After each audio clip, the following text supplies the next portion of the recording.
आज आम एक सुंदर विषय पढ़ा आम षष्ठ श्रेणी आम साहित्य बहिर न्याय विचार या लिखिं सुनंद कर ताले न्याय विचार पिलामाने न्याय विचार माने आम सत्य पथरे जन को न्याय दबा विचार करवा विषय को पढ़ा और जाना सुंदर विषय आम भविष्य जीवन में आगू बढ़ापी ये विषय आमको सत्य पथर नवाई गोटे विषयटी हूँ आम प्रेरणा।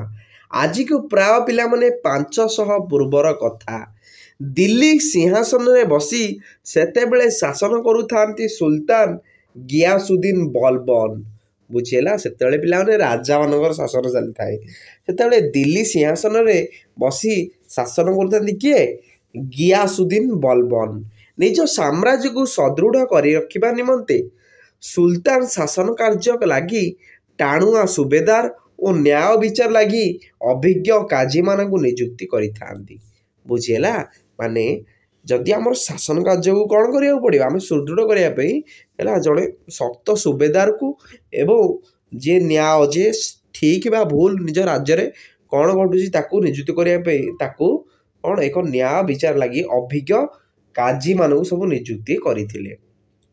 धनु तीर धरी लाख बांधिबारे गियासुद्दीन थाए बहुत शौक राज कार्य टिके अवसर मिले से हुए तो शिकार करिया को जाती नचेत उआस भितर थाई लाख बिंधारे मातंती माने तीर द्वारा अभ्यास करती। दिल्ली सहर शेष सीमारे गोटे भंगा कुड़िया निजर 7 वर्ष पुओ को धरी स्त्री लोकटीए रहू थाए तार ना जानकी बाई से खूब गरीब भिक्षावृत्ति करी से तार शिशुपुत्रटी सहित निजर पेट पशु थाए बुझेगा तो दिल्ली सहर शेष समय गोटे कौन बुढ़ी रोची ता ना हूँ जानकी बाई बहुत गरीब स्त्री लोकटी बुझेगा गोटे छोट शिशुपुत्र अच्छी से भिक्षा मागी कौन तार पेट पोषुची दिने सकाळु जानकी पुओटी को धरी बाहरिला भिक्षा मागिबा पाई सुल्तान को प्रसाद पछपड़े थिबा गोटिए संकीर्ण रास्तार माने छोट रास्तार से जाउथिला बेले हठात उल्का बेगरे गोटिए तीर आसी पिलाटीर तंटी रे फुटी गला पिलाटी तले पड़ी जाई चित्कार करिया को लागिला बहु समय धरी हाथ गोड़ छाटी छटपट हैला तापरे तार प्राणवायु उड़ीगला बुझेगा तो पिला माने जानकी भाई जो छोट भिक मागी सी ता छोट शिशुपुत्र पाई कौन भिक मागिकी निज पेट बसुला गोटे हठात तीर बाजिबारु तार प्राणवायु उड़ीगला जानकी भाई उच्च स्वर रे बुकु फटाई कांदिबा को लागिला से जानिला ए कार्यटी खोद सुल्तान कारण से पूर्वर जानिथिला सुल्तान निजर प्रसाद उपरे बसी लाख बिंधा अभ्यास करती बिना दोषरे तार अलियल पुत्रटीर आज जीवन चलीगला बुझीगला तो पिला माने सी जानिथिला जे कौन निजे सुल्तान एठी लाख बिंधा करती तांकर तीर आसी मो पिलार जीवन नहीं जानकी निजर मृत शिशुटी को छाती रे चापी धरी सीधा सीधा जाई पहुँचला काजी दरबार रे काजी सेतेबेलू निज दरबार को आसी आसन ग्रहण कर सारती स्त्री लोकटीए गोटे मृत शिशु को धरी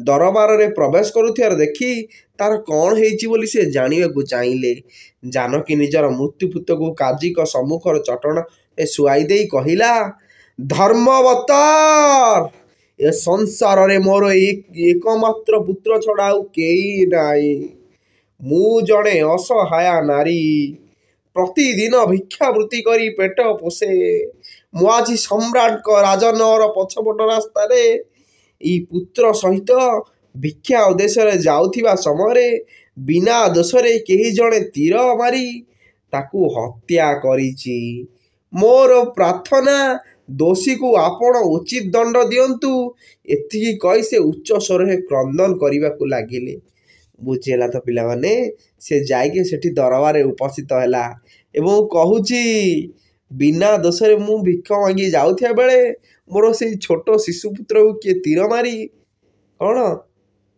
तीर मारिबारु सी आज ହତ୍ୟା କରି ମାନେ ତୀର ମାରି ହତ୍ୟା କରିଦେଇଛି। ମୋର ପ୍ରାର୍ଥନା କରୁଛି ସେ ଠିକ୍ ଶାସ୍ତି ପାଉ। କାଜୀ ପଚାରିଲେ, ଏ କାର୍ଯ୍ୟ କିଏ କରିଛି କୁହ? ଜାନକୀ କହିଲା, ଆପଣ ଯଦି ଦୋଷୀକୁ ଦଣ୍ଡ ଦେଇପାରିବେ ବୋଲି ସତ୍ୟ କରି କହିବେ ତେବେ ମୁଁ ତାର ନାମ ପ୍ରକାଶ କରିବି। କାଜୀ ଅନୁମାନ କରିପାରିଲେ ଯେ ତାଙ୍କ ନ୍ୟାୟ ବିଚାର ପ୍ରତି ସ୍ତ୍ରୀ ଲୋକଟିର ମନରେ ସନ୍ଦେହ ଜାତ ହୋଇଛି। ସେ ଦୃଢ଼ ସ୍ୱରରେ କହିଲେ, ନିଶ୍ଚିତ ହୁଅ ମା, ଦୋଷୀ ଯେତେ ବଡ଼ ଲୋକ ହେଉନା କାହିଁକି ମୁଁ ନିଶ୍ଚୟ ତାକୁ ଉଚିତ ଦଣ୍ଡ ଦେବି। କୁହ, କିଏ ସେହି ଅପରାଧୀ? ଜାନକୀ କହିଲା, ସେ ହେଉଛନ୍ତି ସୁଲତାନ ଗିୟାସୁଦ୍ଦିନ ନିଜେ। ଅଦାଲତରେ ଲୋକ ଭରପୁର ହୋଇ ରହିଥାନ୍ତି। ସୁଲତାନ ଗିୟାସୁଦ୍ଦିନଙ୍କ ନାମ ଶୁଣି ସମସ୍ତେ ସ୍ତବ୍ଧ ହୋଇଗଲେ। ଦରିଦ୍ର ଭିକାରୁଣୀଟି ଅଭିଯୋଗ କରୁଛି, ସମଗ୍ର ହିନ୍ଦୁସ୍ତାନର ମାଲିକ ସୁଲତାନ ଗିୟାସୁଦ୍ଦିନଙ୍କ ନାଁରେ ଏମିତି? ତାର ସାହସ ତ କମ୍ ନୁହେଁ। ଏପରି ଘଟଣା କାଜୀ କ'ଣ କରିବେ? ସେଇ କଥା ଜାଣିବା ପାଇଁ ସମସ୍ତେ ଉତ୍କଣ୍ଠାର ସହିତ ଅପେକ୍ଷା କରି ରହିଲେ। ଜାନକୀର ଅଭିଯୋଗ ଶୁଣି କାଜୀ କିଛି ସମୟ ନୀରବ ହୋଇଗଲେ। ତାପରେ ନିଜ ଦସ୍ତଖତରେ ଗୋଟିଏ ପରୱାନା ପିଆଦା ହାତରେ ସୁଲତାନଙ୍କ ନିକଟକୁ ପଠାଇଦେଲେ। ବୁଝିହେଲା? କାଜୀମାନେ ଯିଏ ନ୍ୟାୟ ବିଚାର କରନ୍ତି ସେ ସୁଲତାନଙ୍କ ନିକଟକୁ ପଠାଇଦେଲେ ଯେ ହେଲା କ'ଣ ଏ ଲୋକଟି ଅଭିଯୋଗ କରୁଛି ମୋ ଛୁଆର ବିଷୟରେ ମୃତ୍ୟୁରେ ସୁଲତାନ ହିଁ ଦାୟୀ। ବିଚାର ନିମନ୍ତେ ତୁରନ୍ତ ଦରବାରରେ ହାଜର ହେବା ପାଇଁ ସେଥିରେ କୁହାଯାଇଥିଲା। କାଜୀଙ୍କର ଏଭଳି ସାହସ ଦେଖି ଲୋକେ ଭାବିଲେ ସୁଲତାନ ତାଙ୍କୁ ନିଶ୍ଚୟ ଆଜି ଚାକିରିରୁ ଦରଖାସ୍ତ କରିବେ। ତେବେ ଘଟଣାର ଶେଷ ପରିଣତି କ'ଣ ହେଉଛି ତାହା ଦେଖିବା ପାଇଁ ସମସ୍ତେ ଅପେକ୍ଷା କରି ରହିଲେ। କିଛି ସମୟ ପରେ ପିଆଦା ସହିତ ଅଦାଲତ ଭିତରକୁ ପଶି ଆସିଲେ ସୁଲତାନ ଗିୟାସୁଦ୍ଦିନ। ସୁଲତାନଙ୍କୁ ଦେଖିବା ମାତ୍ରେ ଉପସ୍ଥିତ ଲୋକମାନେ ଆଣ୍ଠୁମାଡ଼ି ତାଙ୍କୁ ସଲାମ ଜଣାଇଲେ। ସେମାନେ ଭାବିଲେ ଏଇକ୍ଷଣି ନିଶ୍ଚୟ କିଛି ଗୋଟାଏ ଭୟଙ୍କର କାଣ୍ଡ ଘଟିବ। ଗିୟାସୁଦ୍ଦିନ କୌଣସି ପଟକୁ ଦୃଷ୍ଟି ନ ପକାଇ ସିଧା ସିଧା କାଜୀଙ୍କ ଆସନ ସମ୍ମୁଖକୁ ଯାଇ ତାଙ୍କୁ ସଲାମ ଜଣାଇଲେ। କାଜୀ ଗମ୍ଭୀର ସ୍ୱରରେ ପଚାରିଲେ, ଏ ନିଃସହାୟ ଜାନକୀ ବାଇ ଅଭିଯୋଗ କରୁଛି ଯେ ଆଜି ସକାଳେ ତାର ଏକମାତ୍ର ପୁତ୍ରକୁ ଆପଣ ତୀର ବିନ୍ଧି ହତ୍ୟା କରିଛନ୍ତି। ଏହା କ'ଣ ସତ୍ୟ? ହେଲା, କାଜୀ ପଚାରୁଛି କ'ଣ ସୁଲତାନ ଗିୟାସୁଦ୍ଦିନ, ଆପଣ କ'ଣ ଏହାକୁ ହତ୍ୟା କରିଛନ୍ତି? ଏହା କ'ଣ ସତ୍ୟ? ଗିୟାସୁଦ୍ଦିନ ଥରୁଟିଏ ଜାନକୀ ବାଇ ଏବଂ ଚଟାଣରେ ଶୁଆଇ ଦିଆଯାଇଥିବା ତାର ଶିଶୁପୁତ୍ରର ଶବ ପ୍ରତି ଦୃଷ୍ଟି ବୁଲାଇ ଆଣିଲେ। ତାପରେ ନମ୍ର ସ୍ୱରରେ କହିଲେ, ଧର୍ମବତାର, ଏହା ଅବଶ୍ୟ ସତ୍ୟ। ମୁଁ ଆଜି ସକାଳେ ଉଆସର ଛାତ ଉପରେ ଲାଖବିନ୍ଧା ଅଭ୍ୟାସ କରୁଥିବା ବେଳେ ଅକସ୍ମାତ୍ ମୋର ଅସାବଧାନତାବଶତଃ ତୀରଟିଏ ଖସିଯାଇ ପିଲାଟିର ଦେହରେ ବାଜି ଯାଇଛି। ଫଳରେ ଏଭଳି ଦୁର୍ଘଟଣା ଘଟିଛି। ମୁଁ ଜାଣି ଏହା କରିନାହିଁ। କାଜୀ କହିଲେ, ଏଭଳି ଅପରାଧ ପାଇଁ ଆପଣଙ୍କୁ କିଛି ଦଣ୍ଡ ଭୋଗ କରିବାକୁ ପଡ଼ିବ। ଆପଣ ସେଥିପାଇଁ ପ୍ରସ୍ତୁତ ତ?